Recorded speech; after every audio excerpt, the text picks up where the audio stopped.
Hey there, it's Mr. Moideen. Hope you're doing well. In this lesson, we'll be looking at the fundamental theorem of calculus. As you can imagine, a pretty important topic. It allows us to evaluate definite integrals. Let's dive in. In the last several weeks, we've mostly been working with what we call indefinite integrals. These are antiderivatives. We've seen them in a lot of different contexts, whether it's differential equations, whether it's just pure antiderivatives. We've kind of moved away from something that we started the semester with, which was the definite integral. So recall that definite integral calculates the area under a curve. So the whole idea of area really has not really popped up recently at all. Whereas the indefinite integral will give you an algebraic result, some sort of equation or expression. A definite integral gives you a numerical value, an actual number answer.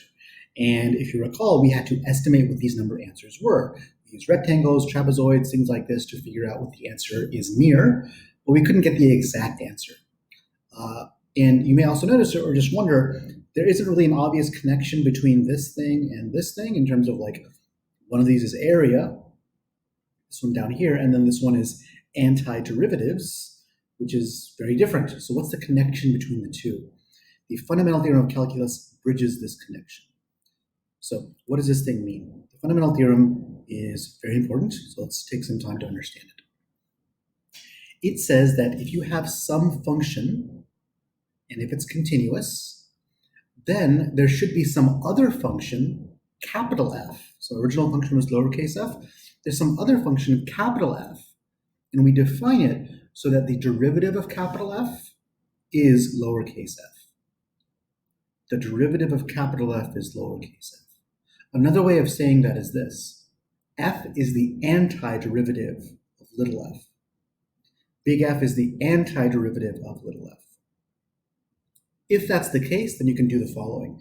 To actually get a number answer for this definite integral, you simply take the antiderivative, which in this case would be capital F, take the antiderivative, plug in B, plug in A, subtract, and you have your answer. So this little bar here is basically a placeholder for our limits of integration, A and B. So this is sort of an intermediary step. We first take the antiderivative, we then plug in B, plug in A into our antiderivative, and subtract. Now, it takes way too much time, more than we have right now, to go into why this works, but a little bit of background. If f, little f here, is a derivative, that means it's a rate of change.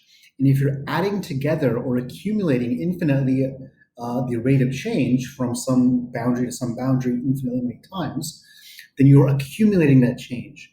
And if you accumulate that change, what you have is sort of a net change, a difference in two quantities, what is and what was. And the difference between those is the accumulation of the change. That's basically what this formula is telling you in a nutshell. So problems of this type have a fairly straightforward approach. You take the antiderivative, you plug in your two numbers, and subtract. Easy as that. Take the antiderivative, plug in B, plug in A, subtract.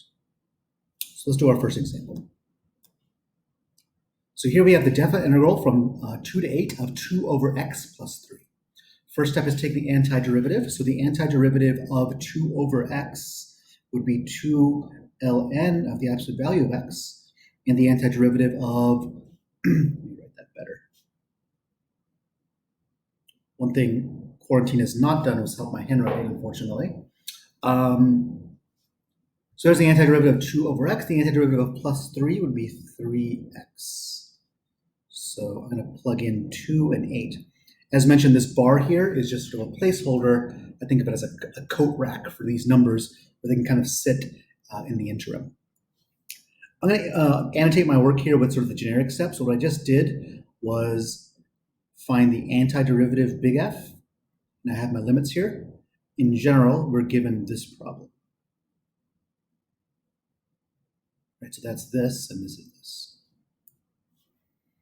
Okay, the next step is to plug in our numbers. I like to use parentheses for this to make it a little more straightforward. So if I plug in 8, I would get 2 ln of 8, the absolute value of 8 is 8, so the bars are not necessary, plus 24, minus, then plug in 2, remember it was f of b minus f of a. So plugging in 2 would give me 2 ln of 2 plus 6. So what I just did here conceptually is f of b minus f of a. Parentheses here, just avoid some issues that people will often run into. So let's go ahead and plug in or evaluate what we have here and simplify this. We have, well, the parentheses actually here, we're not necessarily on the left-hand side because there's nothing happening inside. On the right-hand side, I'm going to go ahead and distribute my parentheses. So minus 2 ln of 2 minus 6.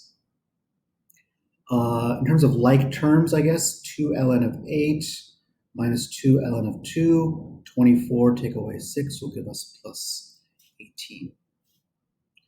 It's not a very satisfying answer in that it's not really easy to contextualize what that means. So I'm going to use a calculator here and find what that's equal to. So 2 ln of 8 minus 2 ln of 2 plus 18 is approximately 20.773.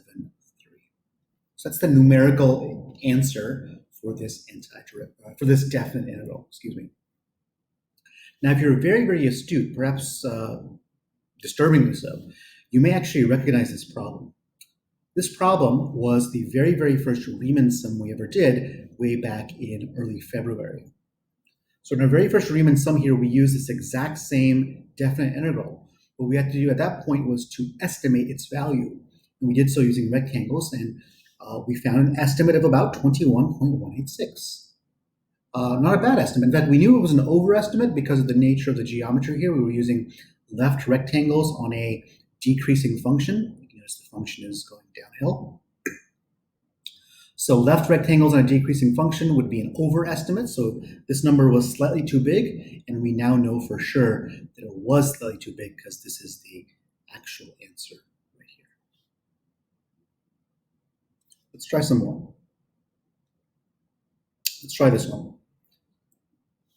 First step is take the antiderivative. So that would be negative 4/3 x cubed plus 3x. I'll be plugging in 1 and 7. So plugging in 7 here.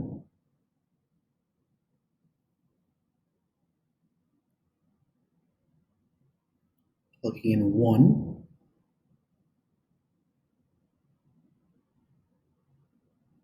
This time the parentheses do serve a purpose in that I can find each little chunk independently. PEMDAS is sort of your go-to rule here. So I'm going to do the parentheses first. Over on this side here, 7 cubed is 343 times negative 4/3 is a fairly ugly fraction.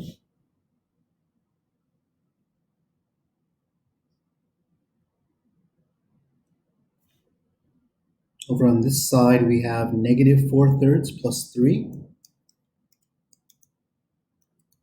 as a fraction that's 5/3. Okay, now the parentheses are kind of redundant. I notice that I can probably combine these. So negative 1372 minus 5 is negative 1377 over 3. Amazingly, negative 1377 divided by 3 is negative 459 plus 21, which gives us a final answer of negative 438. Kind of a weird answer there, but it's correct.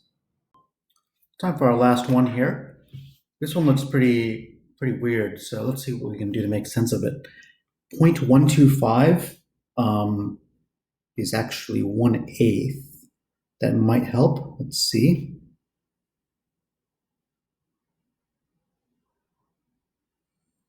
Okay, let's take the antiderivative. I'm going to take the antiderivative here by basically doing some guess and check.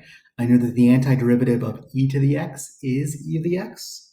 So let me just try that with this 1/8 here and kind of see what happens. So plus 5x.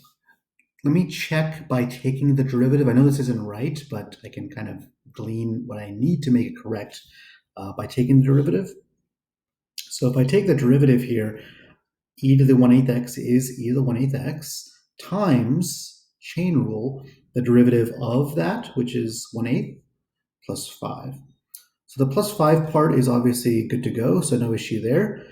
I have this times 1/8 that pops out by the chain rule. I don't want that to be there. I want that to be times 4 as the coefficient.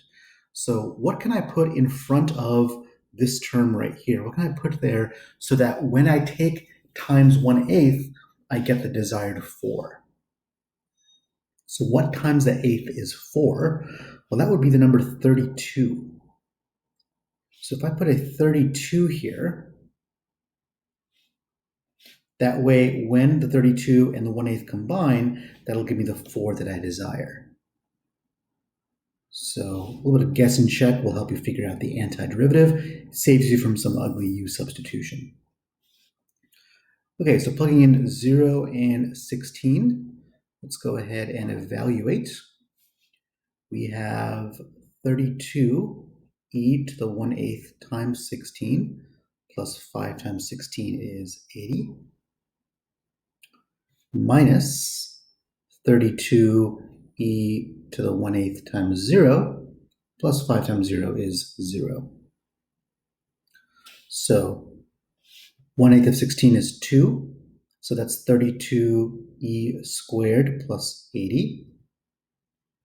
Over here, 1/8 times 0 is 0. E to the 0, like anything to the 0th power is 1. So 32 times 1 will give me 32. So that's 32e squared plus 80 minus 32, which is 32e squared plus 48. Okay, is that correct? Well, let's get a sense of what this number is. 32e squared plus 48 is approximately 284.4498 and some change. There's actually a way to find this out in the calculator to get the exact answers. Let me show you how to check your answers for these. So original question was the integral from 0 to 16 of this thing right here. So to actually do this in the calculator to check, we're going to hit math 9. We're going from 0 up to 16. Integrand was 4e raised to the 0.125x plus 5 dx. Hey, exact same thing. Just to verify, this is what you would type into, let's say, a homework problem. The exact answer is this, but just to see that they're the same, you'll see that they are. That just about wraps it up. Take care. Bye-bye.